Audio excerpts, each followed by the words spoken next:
Fala galera, tudo bem com vocês? Eu sou o Heitor e esse é mais um vídeo do Os Geeks. Esses dias eu assisti o novo Liga da Justiça do Zack Snyder e eu dei muita risada do Batman falando que o poder dele é ser rico. E eu fiquei pensando nisso e eu falei, todo herói tem alguma profissão, tem algum jeito de ser, tem um ofício que ele faz que ajuda a proteger a identidade secreta dele. Aí eu pensei, o que os vilões têm que fazem isso ou que foram tal? Então, por causa disso, eu vou comentar com vocês um pouco sobre as profissões que os vilões tinham antes de ser vilões. Vamos lá? Eu vou comentar só sobre o Batman, mas se vocês gostarem, comenta que a gente vai produzir mais vídeos desse assunto pra vocês. O primeiro vilão que a gente quer comentar é o Morcego Humano, que, por que parece, não é o Batman.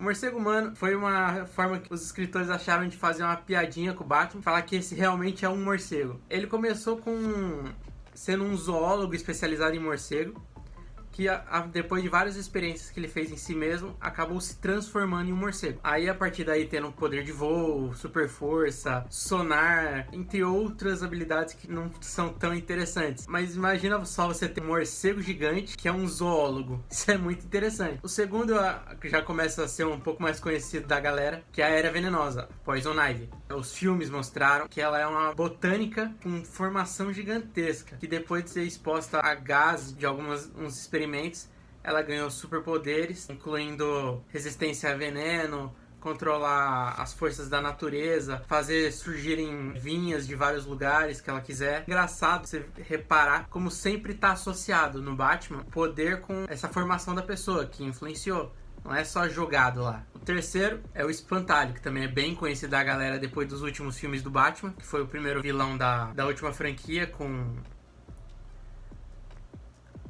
Me fugiu da cabeça. Dos últimos filmes do Batman e também do último jogo, Batman Arkham Knight. Então o vilão já tá fresco na memória da galera. A galera já sabe, ele é psiquiatra. Foi responsável pelo tratamento de várias pessoas no Arkham, que eles foram usadas em experimentos tal, pra fazer com que ele virasse o mestre do medo. Ele não tem, de certa forma, poderes. As habilidades dele envolvem o gás do medo, que faz as pessoas terem surtos psicóticos de tanto medo que elas ficam. E ele é um exímio estrategista. Seguindo aqui, a gente tem o Charada. Mesmo sendo um vilão, ele passou por treinamento, de certa forma, policial, porque ele era um cientista forense.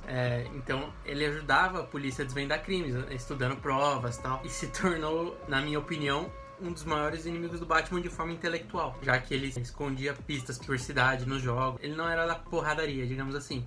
Ele criava. A maior parte dos poderes dele são questões de inteligência, que dificulta muito pro Batman, porque não é só chegar lá.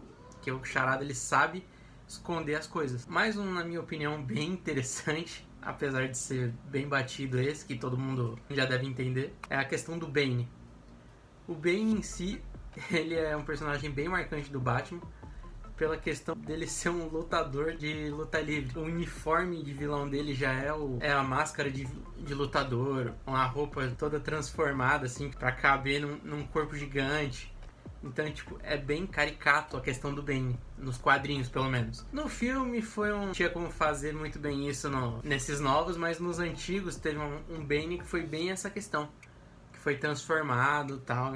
Ele usava veneno pra aumentar a questão muscular. Então, as habilidades do Bane envolvem ele ser um exímio lutador, ele ter conhecimento tático militar, porque ele tem envolvimento militar na criação do personagem. E fora isso, acho que em questão de força bruta, é o personagem que mais dá trabalho pro Batman. Continuando aqui a nossa lista, a gente tem o Duas Caras, que eu particularmente acho que é o meu favorito, porque o Duas Caras, ele é promotor de justiça. Ele foi afetado por isso quando ele estava num julgamento, jogaram ácido na cara dele, um condenado jogou ácido na cara dele e transformou ele metade do rosto e do corpo nessa figura asquerosa que a gente conhece, tendo tido relação de dupla personalidade, onde tudo que ele precisa fazer, ele precisa jogar uma moeda. Ele igualmente outros personagens que eu já citei aqui, ele não tem poderes em si, mas ele é super inteligente também, movido por vingança.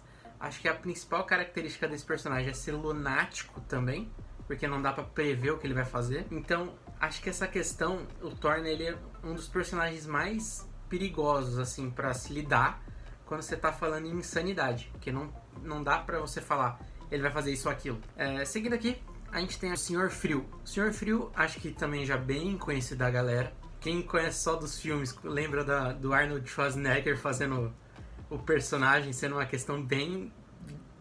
não vou falar estranha, uma questão bem diferente. Mas a questão do Senhor Frio, ele foi um cientista criogênico, que depois de cair em um tanque criogênico em busca de uma cura para a doença da esposa dele, foi obrigado a se manter dentro de um traje. Então ele tem conhecimento em criogenia, ele usa equipamentos que fazem produção de gelo, tal, raios de gelo. Tem equipamentos que o mantêm vivo, porque se ele sair desses equipamentos ele não consegue respirar ou se manter. Então acho que é o personagem mais diferente aqui da lista, por causa da questão que ao mesmo tempo são poderes e não são. Ele ser um cientista criogênico, tem dessa habilidade do conhecimento, já torna isso bem diferente. Porque se ele fosse uma pessoa comum, ele não teria o conhecimento para falar, eu preciso disso e disso e disso. Então isso é bem legal. O penúltimo lugar aqui da lista vai para um personagem que está bem alta agora, a Arlequina, que muita gente já conhece. Ela é uma psiquiatra que foi responsável pelo tratamento do Coringa, mas acabou se apaixonando, ficando louca. Depois de ter se transformado na Arlequina, ela adquiriu certas habilidades, se tornando super ágil, tendo habilidades circenses. Ela sabe muito de luta corpo a corpo. Então é uma personagem bem diferente aqui, por exemplo, da Poison Ivy, que a gente comentou que tem poderes, mas sem perder todo o carisma que a gente já vê aqui. E por último, acho que a galera já estava bem esperando isso, ver o que o Coringa foi. O Coringa é um personagem, de certa forma, difícil de analisar passado, que ele teve algumas origens, ele teve alguns... ninguém sabe o nome dele direito, que ele sempre usa pseudônimo, mas as origens mais conhecidas dele são que ele era um humorista fracassado, que ele sempre tentava dar certo como humorista, mas o show dele não era bom, então ele foi obrigado a cair no crime. Isso levou ele a origem mais famosa de cair num tanque de ácido e enlouquecer total. Então essa é a questão. Ele não tem poder nenhum, mas ele é super inteligente, o que faz o Batman ter, não medo, porque o Batman não teme nada, mas ele ficar receoso com o que o Coringa pode fazer, porque o Coringa ele não tem medo de machucar ninguém, ele não liga do que vai acontecer. Então a questão do Coringa é muito interessante pensar, nossa, como um humorista virou o rei do crime. Galera, esse foi o vídeo de hoje sobre os vilões do Batman, um pouco do resumo, da origem, sobre o que eles faziam antes, por que eles caíram no crime. Então se vocês gostaram, dá um like aqui pra gente, compartilha o vídeo, comenta se vocês querem ver sobre vilões de outros heróis, porque a origem dos heróis todo mundo já conhece e tal, todo mundo sabe o que os heróis fazem. O Super-Homem é jornalista, a Mulher Maravilha restaura a antiguidade, o Batman é milionário. Então comenta aqui se você quer saber o que os vilões fazem. Tá bom? Tchau, tchau, obrigado!